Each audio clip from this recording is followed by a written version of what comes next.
घनघोर बरसात में सुजीत अपनी पुरानी बैलगाड़ी लेकर मेले से लौट रहा था। आसमान में काले बादलों की मोटी परतें उमड़ घुमड़ कर गरज रही थी, मानो धरती पर टूट पड़ने को तैयार हों। बिजली की चमक जब जब आसमान को चीरती, पूरा जंगल पल भर के लिए सफेद उजाले में नहा उठता और फिर अगले ही क्षण और भी भयावना अंधकार में डूब जाता। शाम ढल चुकी थी और अंधेरा अब तेजी से चारों ओर फैल रहा था। तेज हवा पेड़ों को झकझोर रही थी, सूखे पत्तों की सरसराहट किसी अनजानी आहट सी लग रही थी। कीचड़ से लथपथ रास्ते पर बैलगाड़ी के पहिए धीरे धीरे धंसते जा रहे थे और बेचारे बैल हर कदम पर रुक रुक कर आगे बढ़ रहे थे, मानो उन्हें भी इस तूफानी रात की गड़गड़ाहट और अंधेरे का डर सता रहा हो। हे भोलेनाथ, कैसी घनघोर बरसात बरसाती है। घर पहुंचना भी दुभर हो गया है। अरे ये कीचड़ भी ना। बस अब हिम्मत रखो रे बैलो, थोड़ा और, अभी हमें गांव पहुंचना है। काश मैं मेले में इतनी देर तक नहीं रुकता। अरे चलो रे, थोड़ा और जोर लगाओ। ये कीचड़ भी बस नहीं छोड़ता।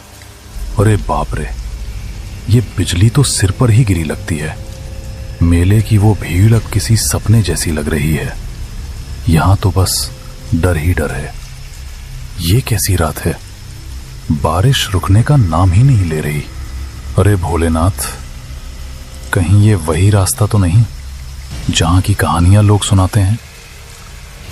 दिल धक धक कर रहा है मेरा। काश अब जल्दी कोई आसरा मिल जाए।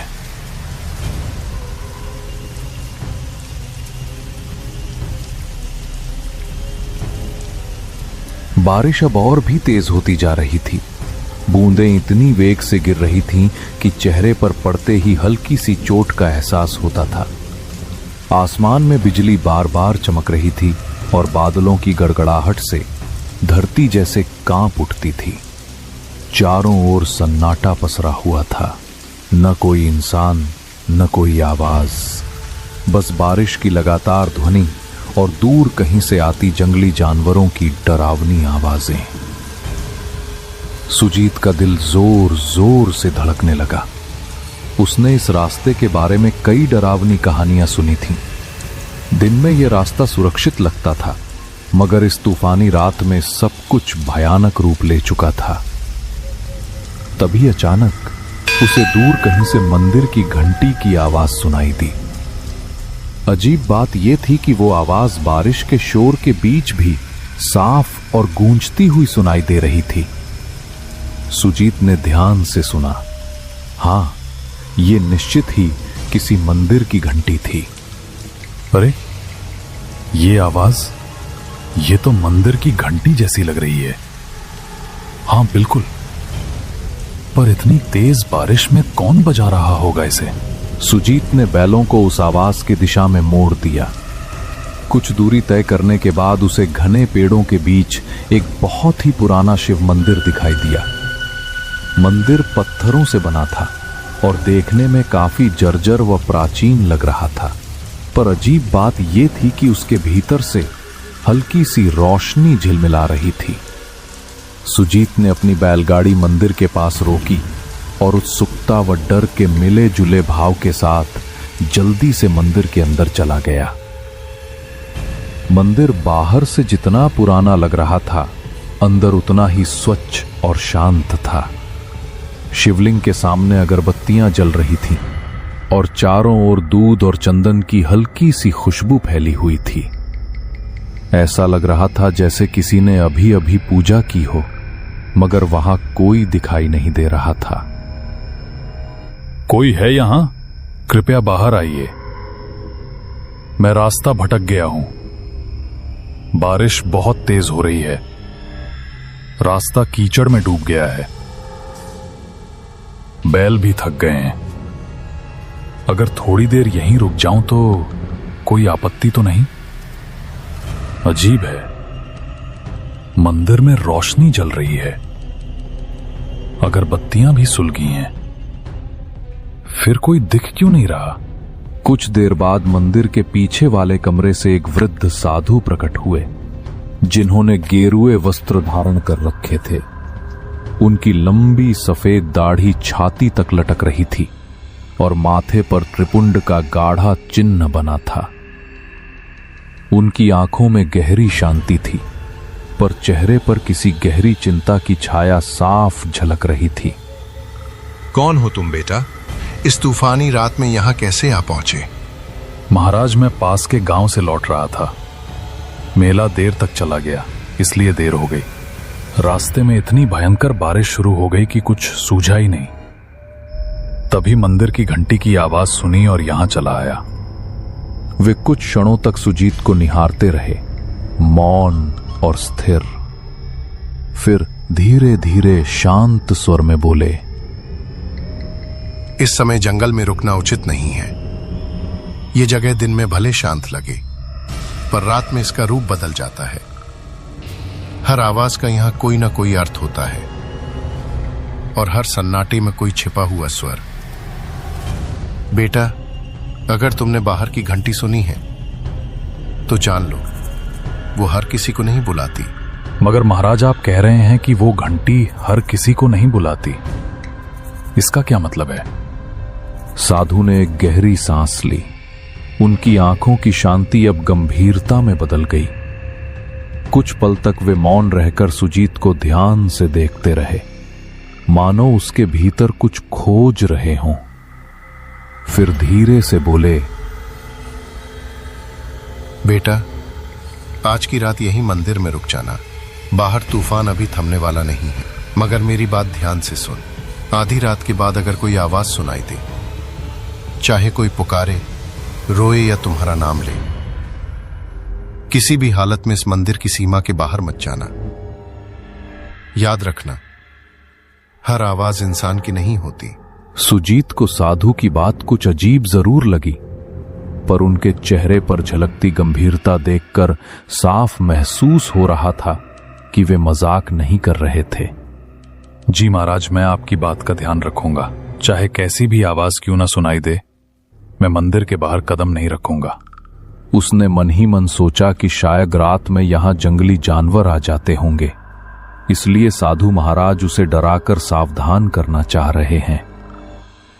साधु ने उसे पास के एक कोने में बैठने के लिए कहा। फिर वे अंदर चले गए और थोड़ी देर में एक थाली में कुछ ताजे फल लेकर लौटे।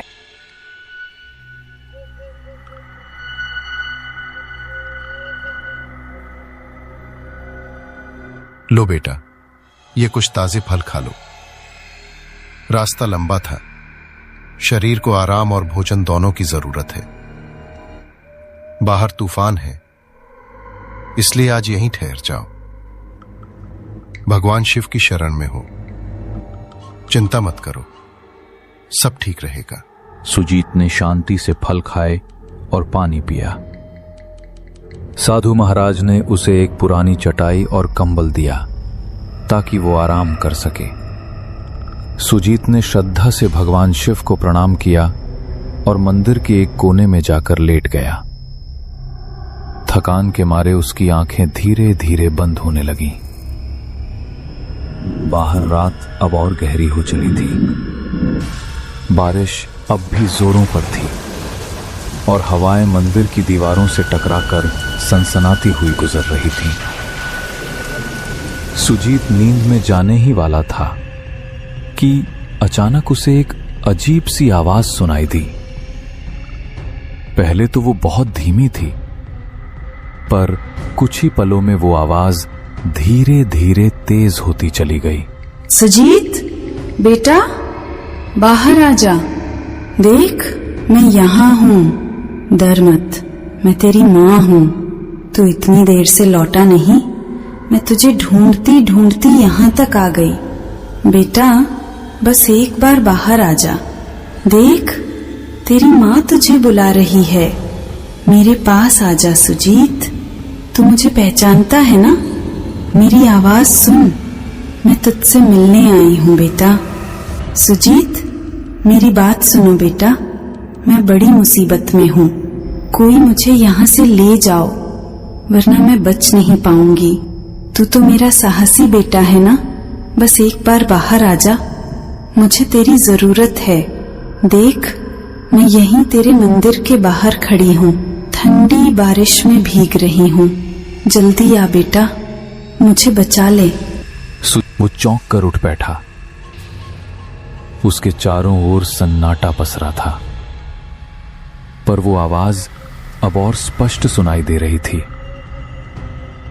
अजीब बात यह थी कि वो आवाज किसी और की नहीं, बल्कि उसकी अपने मां की आवाज जैसी लग रही थी। ये आवाज मां की लग रही है, लेकिन मां यहां कैसे हो सकती है? नहीं, ये सच नहीं हो सकता। वो तो गांव में थी, पर अगर सच में वो हैं तो मैं कैसे अंदर बैठा रहूं? हे शिव शंकर, अब मैं क्या करूं? बाहर जाऊं या नहीं?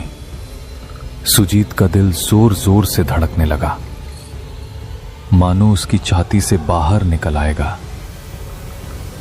डर और जिज्ञासा दोनों उसके मन में एक साथ उमड़ने लगे। सुजीत उठ खड़ा हुआ और धीरे धीरे मंदिर के दरवाजे की ओर बढ़ने लगा। उसका हाथ दरवाजे की ओर बढ़ रहा था, जबकि मन भीतर से कह रहा था, शायद बाहर अगर मां है और अगर सच में उन्हें मदद चाहिए तो मैं कैसे ना जाऊं। तभी अचानक किसी ने उसका हाथ कसकर पकड़ लिया। सुजीत सिहर उठा, पीछे मुड़ा तो देखा साधु महाराज उसके पीछे खड़े थे। उनकी आंखों में गहरी गंभीरता और एक अनकहा डर झलक रहा था। रुको बेटा, एक कदम भी बाहर मत रखना। मैंने तुम्हें पहले ही चेतावनी दी थी। जो आवाजें बाहर से आती हैं वे इंसान की नहीं होती, चाहे वो तेरी मां की ही क्यों ना लगे। महाराज, पर वो तो सच में मेरी मां की आवाज थी। वही पुकार रही थी मुझे, कह रही थी कि वो मुसीबत में है। अगर सच में वो हैं तो मैं उन्हें ऐसे कैसे छोड़ दूं? वो तेरी नहीं है, ये छाया तुम्हारे मन को पढ़ लेती है बेटा। ये उसी की आवाज निकालती है जिसके लिए तेरे दिल में सबसे गहरा प्रेम हो। ये जानती है कि तेरे मन में अपनी मां के लिए कितना स्नेह है, इसलिए उसी का रूप धारण करके तुझे बुला रही है। कई यात्री इसके इस छल में फंस चुके हैं और फिर कभी लौटे नहीं। सुजीत बेटा, तू मुझे क्यों नहीं सुन रहा? सिसकियों की आवाज हवा में घुलती है। मैं बहुत दर्द में हूं, तेरी मां हूं मैं।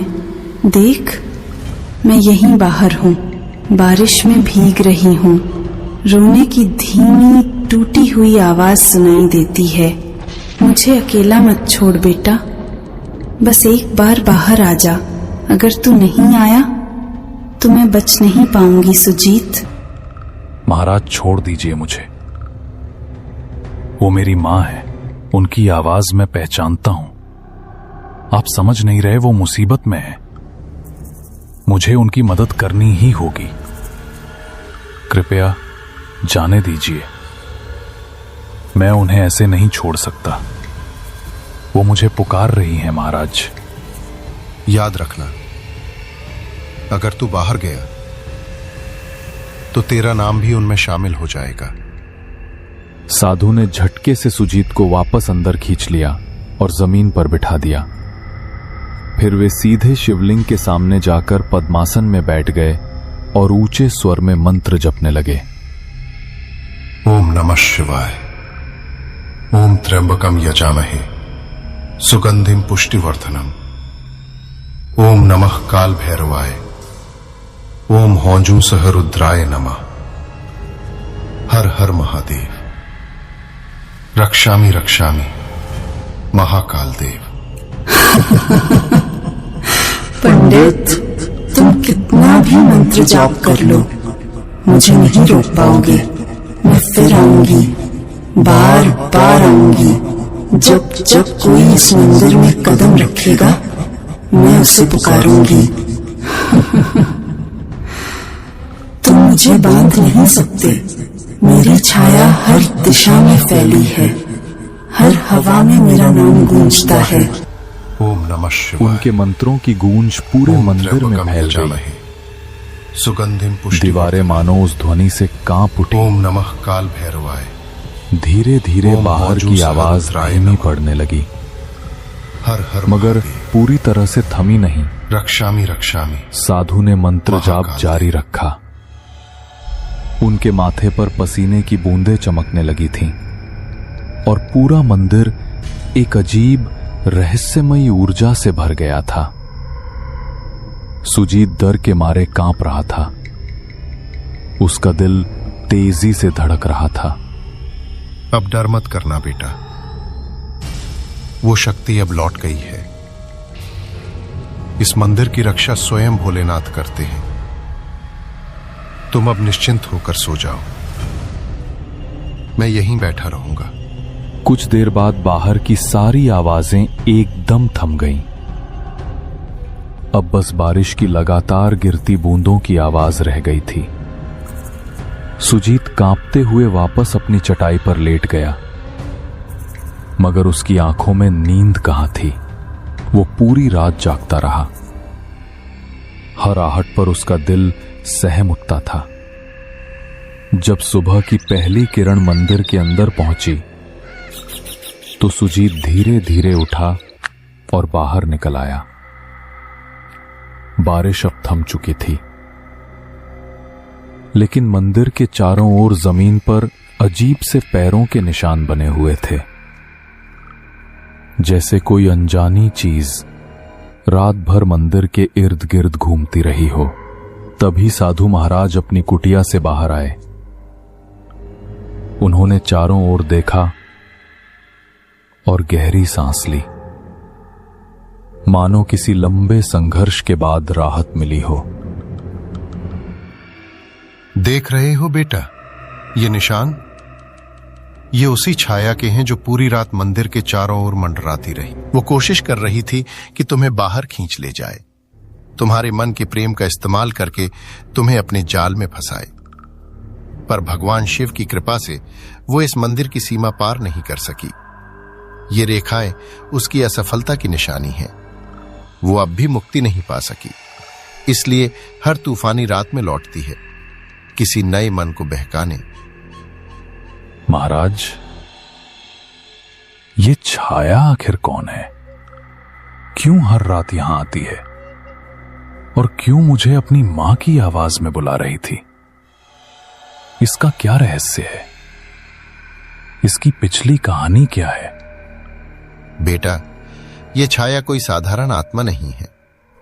कभी ये भी एक इंसान थी, एक औरत जो अपने पति की मौत के बाद पागलपन की हद तक टूट गई थी।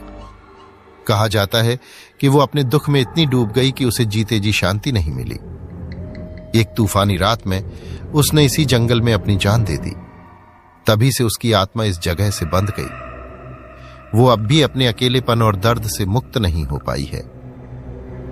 वो अपने दर्द में सबको शामिल कर लेना चाहती है। वो जानती है कि इंसान का सबसे बड़ा प्रेम किससे होता है? अपने अपनेपन से, अपनी मां से, अपने बच्चों से। इसलिए वो उसी आवाज में पुकारती है ताकि जो सुन ले वो खुद को रोक न सके। कई यात्री उसके इस छलावे में फंस चुके हैं और फिर कभी लौटे नहीं। वही सब उसकी छाया में समा गए, उसी के दुख का हिस्सा बन गए। बेटा, अगर मैं तुम्हें रोका ना होता तो सुबह तक यहां तुम्हारे पैरों के भी निशान नहीं मिलते और तुम्हारे बैल वहीं के वहीं खड़े रह जाते। सुजीत के रोंगटे खड़े हो गए। सुजीत ने कांपते हाथों से साधु के चरण छुए। साधु महाराज, अगर आप मुझे नहीं रुकते तो पता नहीं मेरा क्या होता। साधु महाराज, आपने मेरी जान बचाई है। अगर आप ना होते तो आज मैं जिंदा नहीं होता। मैं आपका आजीवन ऋणी रहूंगा, इसे मैं कभी नहीं भूलूंगा। बेटा, मुझे नहीं, भगवान शिव को कहना। उन्हीं की कृपा से तुम आज सुरक्षित हो। याद रखना, उस छाया से बचने का एक ही उपाय है, श्रद्धा और विश्वास। ये दोनों कभी मत भूलना। सुजीत ने भगवान शंकर की मूर्ति के पास जाकर श्रद्धा से प्रणाम किया। फिर वो बाहर आकर अपनी बैलगाड़ी के पास पहुंचा। दोनों बैल सुरक्षित खड़े थे, जैसे रात की भयानक घटनाओं से अनजान हो। उसने बैलगाड़ी तैयार की, साधु महाराज को अंतिम प्रणाम किया और वहां से रवाना हो गया। रास्ते भर उसका मन उसी रात की घटनाओं में उलझा रहा। वो आवाज कितनी सच्ची, कितनी जीवंत लग रही थी। उसे एहसास हो रहा था कि अगर साधु महाराज न होते तो शायद आज वो जिंदा ना होता। सुबह की सुनहरी धूप अब पेड़ों की पत्तियों पर चमक रही थी। दोपहर तक सुजीत अपने गांव पहुंच गया। घर पहुंचते ही उसकी नजर अपनी मां पर पड़ी। वो आंगन में बैठी अपने छोटे बेटे से हंसते हुए बातें कर रही थी। मां को कुछ नहीं हुआ था, वो बिल्कुल सुरक्षित थी। ये देखकर सुजीत की आंखों से आंसू बह निकले। उसने दौड़कर मां को गले से लगा लिया। मां हैरान होकर बोली, अरे ये क्या हाल बना रखा है तूने सुजीत? कांप क्यों रहा है बेटा? कहीं रास्ते में कुछ हुआ क्या? बोल ना पगले, तू ठीक तो है ना? मां, मैं बहुत डर गया था। रात भर तुम्हारी आवाज सुनाई देती रही, इतनी सच्ची, इतनी करीब, जैसे तुम मुझे बुला रही हो। मैंने सोचा तुम किसी मुसीबत में हो।